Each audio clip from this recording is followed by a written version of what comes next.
रुग्णवाहिकेतील म्हणजे ॲम्ब्युलन्समधील ऑक्सिजन सिलेंडरचा स्फोट होऊन रुग्णवाहिका जळून खाक झाल्याची आणि सुदैवाने त्यातील बाळंतीण आणि मुलाचा जीव वाचल्याची घटना काल रात्री उशिरा जळगाव शहरात गुजराल पेट्रोल पंपाजवळ उड्डाण पुलावर घडली।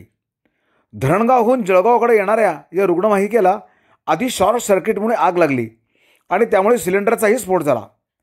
स्फोटाची तीव्रता इतकी होती की 3 किलोमीटरपर्यंत कानठळ्या बसवणारा आवाज झाला।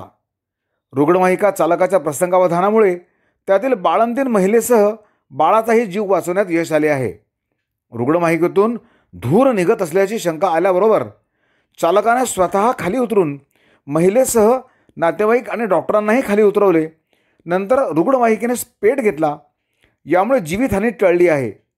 या स्फोटामुळे परिसरातील खिडक्यांची काचेची तावदानाही फुटली।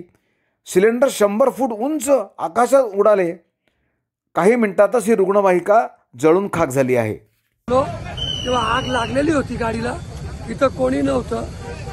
पाणीच्या ऑलरेडी महापालिकेच्या आमच्या सर्व सहकाऱ्यांनी आग विझवण्याचा प्रयत्न केलेला आहे। ही गाडी मालवाहू होती, ॲम्ब्युलन्स होती की काय? ऍक्च्युली ते आमच्या लक्षात नाही आलं, कारण आम्ही जेव्हा पोहोचलो तेव्हा आग इतकी भडकलेली होती की दोन्ही साईडला आग लागलेली होती।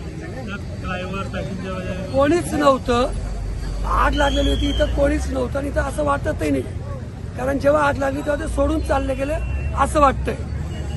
पण त्या पिरियडमध्ये आमच्या महापालिकेच्या सर्व सहकाऱ्यांनी जे काम केलं, पब्लिकनेही त्यावेळेस सहकार्य केलेलं आम्हाला। आज त्या आग विझवण्यात आम्हाला यश मिळाले आणि ट्रॅफिकही क्लिअर झाले।